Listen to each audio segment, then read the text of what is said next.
Okay, welcome, 8th graders. So you want a video? Here it is. I hate taking video.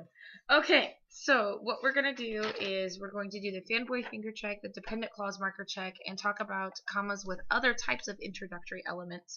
And it's kind of going to be comma day. If you have not already received this piece of paper, the video should be paused and you should receive this piece of paper. It's going to go into your spiral. I don't know the number that it is off the top of my head, but you can go ahead and put it, down as like commas or something like that, since it is kind of 3 different things. So if you need to right now, pause the video and pass it all out. Okay, so first things first is fanboy finger check. So fanboys are coordinating conjunctions for, and, nor, but, or, yet, so, and we are only checking if you need a comma because it's combining 2 independent clauses. Virtually, you can marry 2 sentences with a comma fanboy. So you might have a comma in there for a different reason, like commas in a series, so don't delete a comma just because it's not doing the fanboy finger check, but do definitely look to see if you need to add commas. So the first thing you gotta do is you need to mark your fanboys. So I know some of your drafts, if you've been working on the same draft, it's probably gotten really messy by now. So if highlighting doesn't work for you, you can see, like for mine, I just did little boxes. So you can do boxes, you can do different highlighting color, you can use colored pencils, whatever you need to do, but find your fanboys. Don't forget to find all your fanboys that would also have appeared in snapshot slot shots, your new hooks and leads, anything that you've added in through post-it notes on other pieces of paper, and all that good stuff, because you want to make sure embedding all that information, since that's what I'm grading on.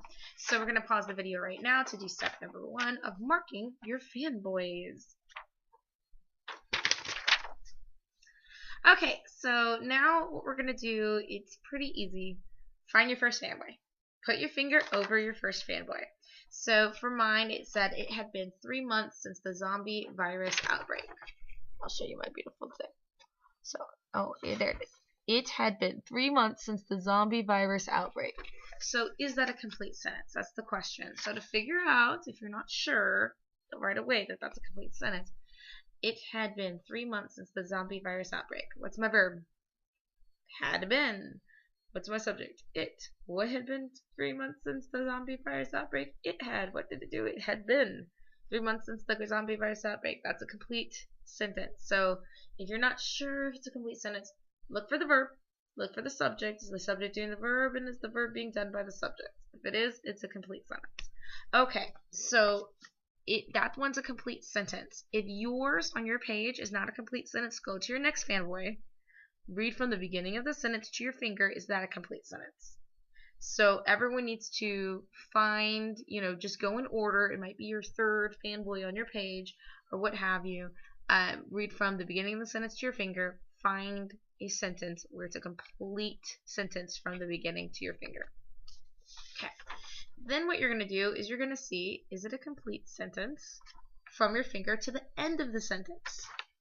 So my little dude says, the buildings of the small town were starting to show the neglect. By the way, I think there's a lot of passive voice in mine because I didn't get a chance to revise it, so I need to fix my passive voice. Whoops. So when we look at this guy, let me just make it right. Okay, it says the buildings of the small town were starting to show neglect. So my verb is were, because that's a to be verb, and then what was starting to show neglect? The buildings of the small town. What did the buildings of the small town do? They were showing neglect. It's a complete sentence on each side. And when you have a complete sentence on one side and a complete sentence on another side, there's only one way to marry them, and that is with a comma fanboy. So you can see my little and that was between them. If I need to add a comma.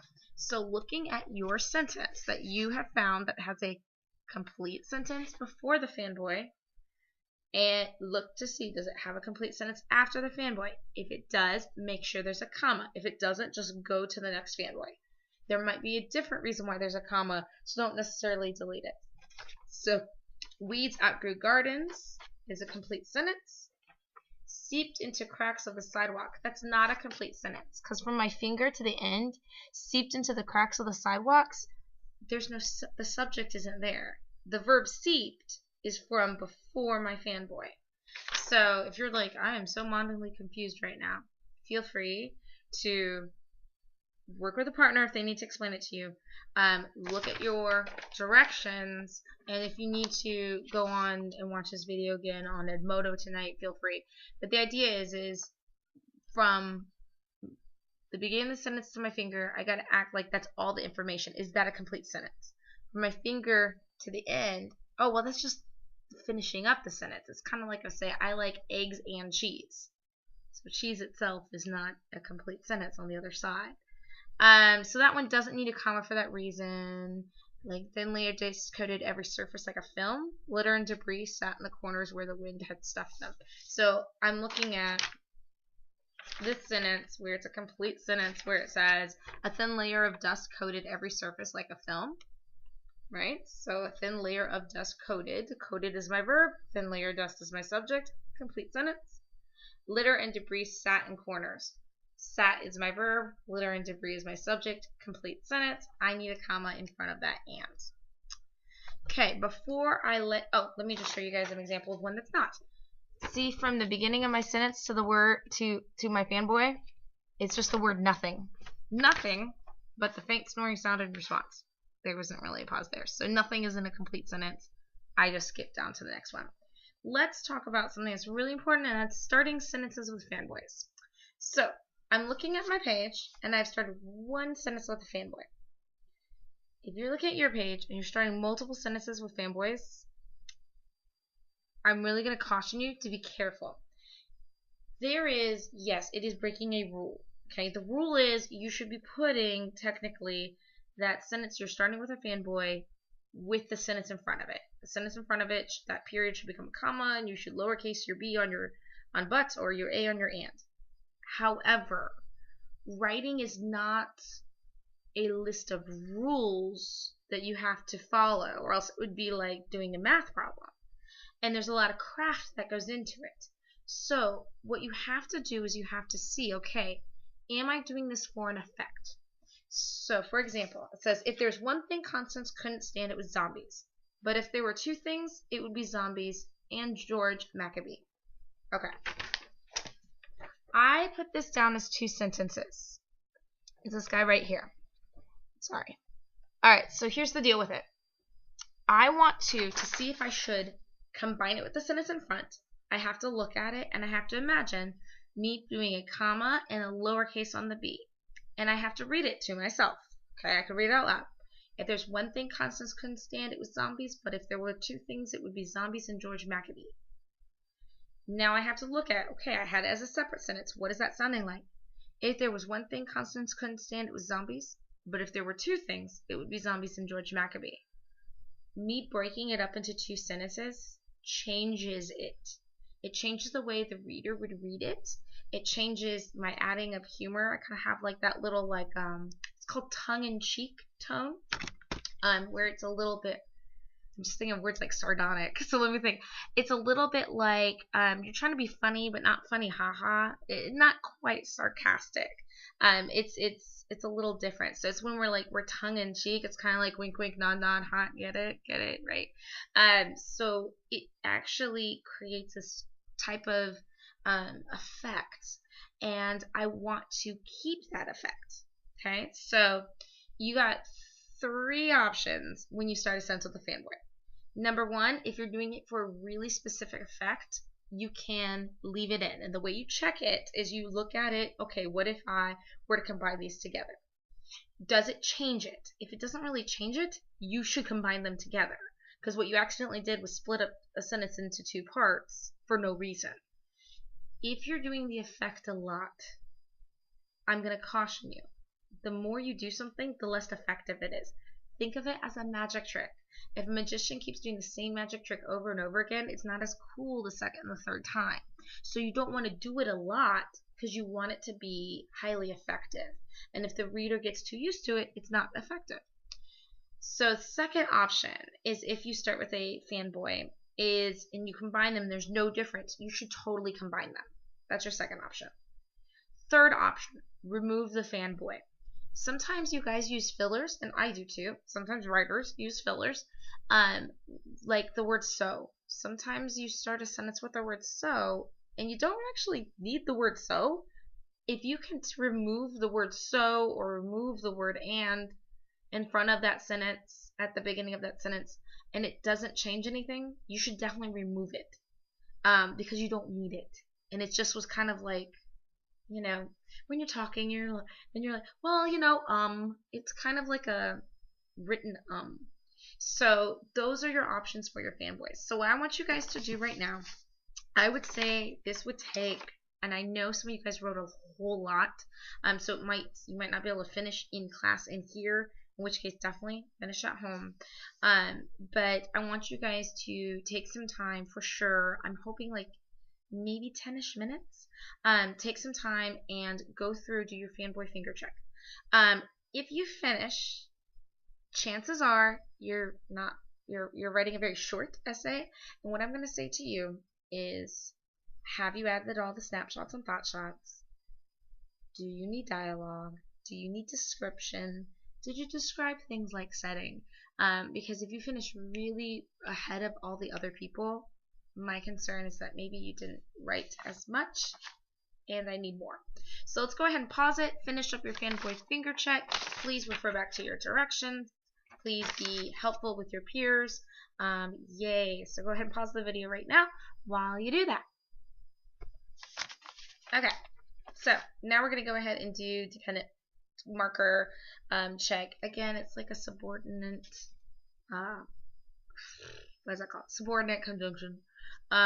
Which I just don't like that word, subordinate conjunction. And then sometimes you may note from that acronym AWUBIS, but my issue is there's a lot of words in AWUBIS that AWUBIS leaves. I mean, a lot of subordinating conjunctions that AWUBIS leaves out. And I don't know how you remember those words either. Like, I didn't sit down with a list of dependent clause markers and like memorize them. I just look at a sentence and I'm like, okay, we're starting with because. We need a comma in there. We're starting a sentence with if. We need a comma in there. Like, you'll end up getting it more and more. So the first thing you gotta do is you gotta mark or underline or highlight or somehow other mark the first word of each sentence. So as you're marking the first word of each sentence, you may have already done this, right, in a previous class period. Double check that anything where you change the wording, that has been fixed up. And remember, if you were finding your first word, it's also the first word of dialogue. So George, Constance waited, hand on hip. George, those are technically 3 different beginnings because she's having a sentence in dialogue. What? I'm George. Okay, so highlight them all. If you need to pause, go ahead and do that.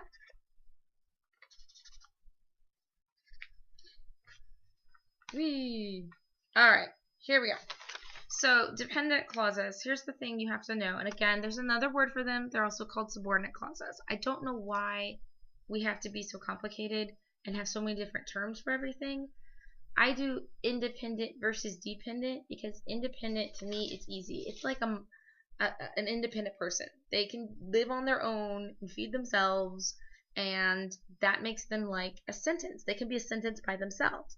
We're dependent, they can't be by themselves, right? Someone who's dependent on somebody else, right? Like you're dependent on your parents. Without your parents, you can't like really make a living, and you can't, you can't pay your medical bills and stuff like that.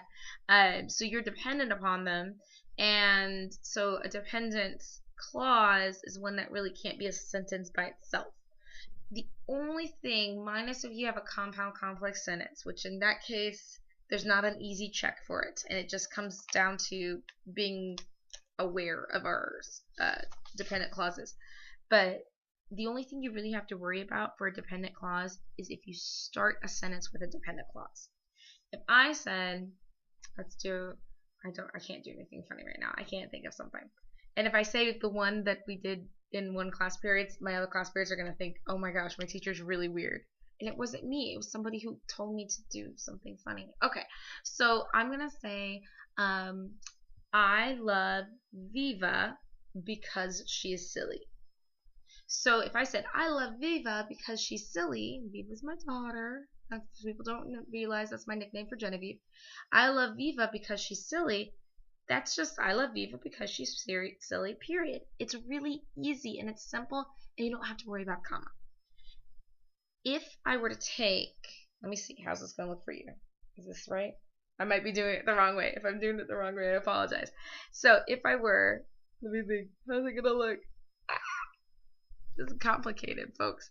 So if I were to take my dependent clause at the end, yeah, I'll just do it as if we were in class. Okay, so if I were to take my dependent clause, the because she's silly, and I were to move it to the beginning of the sentence, what I've done is I've added an introductory clause.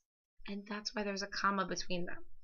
You can have introductory words, like the word however, comma, always. Or an introductory phrase, after the party, comma, we are going to, I don't know, go to bed. Or you can add an introductory clause. Because she is silly, comma, I love Viva. So you only really have to worry about, are your sentences starting with something other than the subject? And if your sentence is starting with something other than the subject of the sentence, you need a comma in there. Where does the comma go? Honestly, guys, if I looked at a sentence, I said you need a comma in there, you guys almost always pick the exact right place to put a comma. So don't be bogged down with, oh my god, okay, where's the clause? Just read the sentence. You're going to figure it out just by reading, because we speak in this manner with introductions and a slight pause. So looking at your list, you see there's after, although, as if, because, before. Those are kind of the list of the ones that I see the most in middle school writing. Find a sentence that begins with one of those. For example, I have, by the way, for example, comma. Okay, I have a sentence that starts with the word if. If there was one thing Constance couldn't stand, it was zombies. If there was one thing Constance couldn't understand, it was zombies. Right there. Where does the comma go? So I'm going to say the sentence again. If there was one thing Constance couldn't stand, it was zombies. Where are we going to put the pause? Not after the if. If there was one thing Constance couldn't stand, there were zombies, we would put it, if there's one thing Constance couldn't stand, it was zombies. And so I'm going to add in, and I really suggest guys using something other than like a pencil, unless you're using like a matte pencil, something that's really bright or thick for you to see you're adding in commas. If there's one thing Constance couldn't stand, it was zombies. Because it was zombies is the independent clause, complete sentence. It was zombies. What was zombies? It was. What was it? It was zombies. It's a complete sentence. And the stuff before it, that's a dependent clause marker. It doesn't make sense on its own because it starts with the word if. And any sentence starting with the word if is going to need a comma. So then I'm going to say, as Constance walked away. And that one's an as. So as Constance walked away, George shook his head. As Constance walked away, comma, George shook his head. So it's not about putting the comma right after the dependent clause. That's not where clause like marker. It's about putting it between the dependent clause and the independent clause. So by the time you get done, you're going to notice that there are going to be some sentences. This is good, by the way. This is good. Fanboys are good. And so are dependent clause markers. In fact, starting sentences with dependent clauses, my most favorite of sentences, it's actually complex sentences like this. And the reason why is they make really good natural transitions. So, for example, I'm not trying to call people out. I'm just saying there's some people on their DAs who wrote like their intro paragraph and then their second paragraph was like, firstly, and then secondly, and then they're like, in conclusion. Like, those are not the best ways to transition from one paragraph to the next. The actual best ways to transition are with these beautiful dependent clause markers, right? Like, although he blah, blah, blah. See how it transitions from one thing to another? So I'm a huge fan of starting with these. If you have found that you haven't written a single sentence starting with this dependent clause marker, I really encourage you to take this time to do a little bit of sentence revision and ask yourselves, is there a way for me to incorporate these? Because it will greatly affect the sophistication of your writing by adding introductory clauses. So I'm going to pause, Well, you're going to pause. I'm not pausing anything. You're going to pause. You're going to do dependent clause, marker, and you should be good to go. And yay! Go now. Okay, commas and introductory words and phrases. So you already have the highlighted words. What you're really going to be doing is you're going to look for, are there part sentences where I didn't start with my subject? So couple ones I've been seeing as I've been walking around the classroom, because that's what I do. When I'm walking around the classroom, I'm looking for actual future lessons. Guys, if you start a sentence with the word no or yes or well, even though I don't like well, it's okay if it's in dialogue. It's normal for dialogue. It's not normal for outside of dialogue. It's weird writing. It makes it sound like you don't know things. Well, I guess. I mean, just make a decision. If you start with a word like no, I don't like you. No, comma, I don't like you, because I don't like you is your sentence. And that no is it's not so much an introductory word, but what it is, it's an interjection. You can also have names sometimes are like that. So if I said, Constance had said, she doesn't, but if she said, George, wake up. George, comma, wake up, because her real sentence is wake up.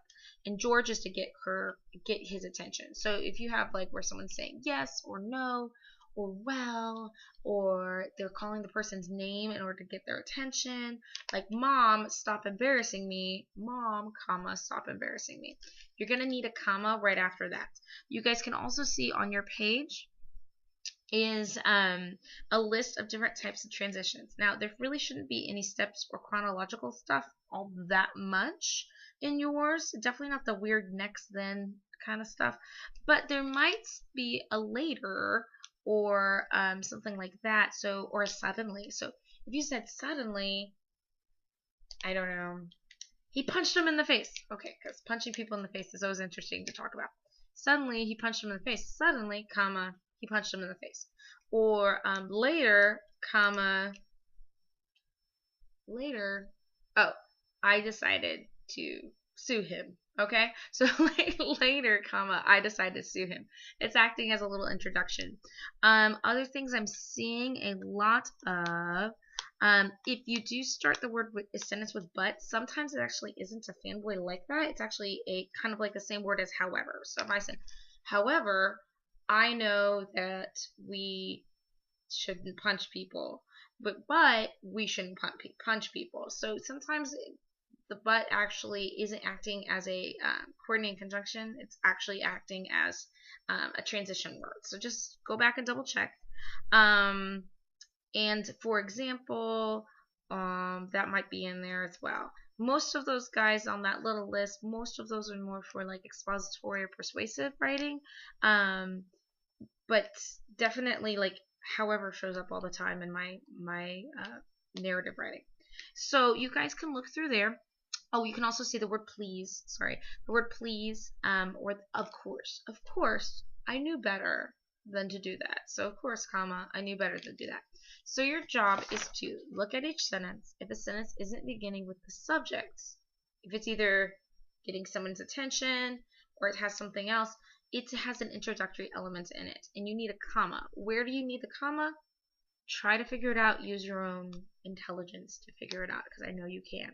So that would pretty much sum up, and I feel like it says 23 minutes, so I feel like probably you would be done at this time of the class.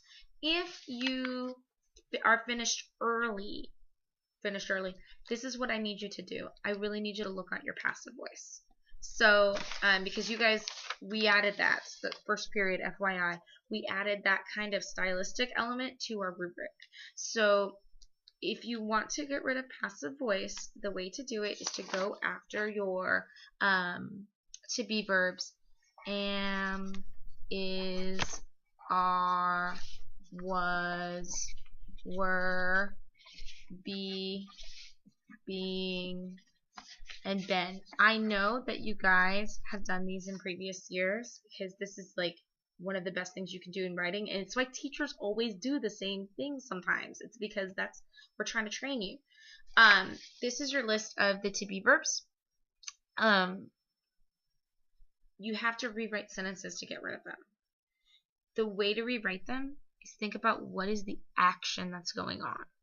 So if you had I was angry, what are you really doing when you're not really being angry, you are feeling angry. So you can that's an easy substitute. Sometimes it's a lot more complicated.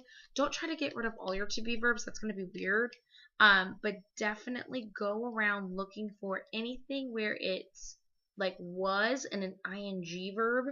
Like I was walking, I walked. Okay, guys. So when you're done, what the thing to do, if you're like, I don't understand if I've gotten rid of passive voice, really seriously, look for these verbs, mark them in some other manner, try to get rid of somewhere around a quarter to half of them.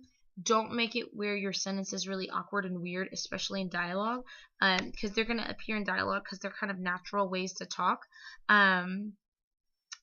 It had been 3 months since the zombie virus outbreak. The zombie virus, I don't know, spread across the world 3 months prior, right? So like you got to just really think about what is my verb. So if I'm talking about something, what is the actual verb that's happening in here? So anyway, that's what you need to do. So all of this, and try to get rid of passive voice. And if you're like, oh gee whiz, I don't know how to get rid of passive voice, there's this thing, it's called the internet, and there's the other thing called YouTube. In fact, you may know about it. And guess what you can do on YouTube? You could search passive voice, how to get rid of passive voice, because there's going to be tutorials all over the interweb.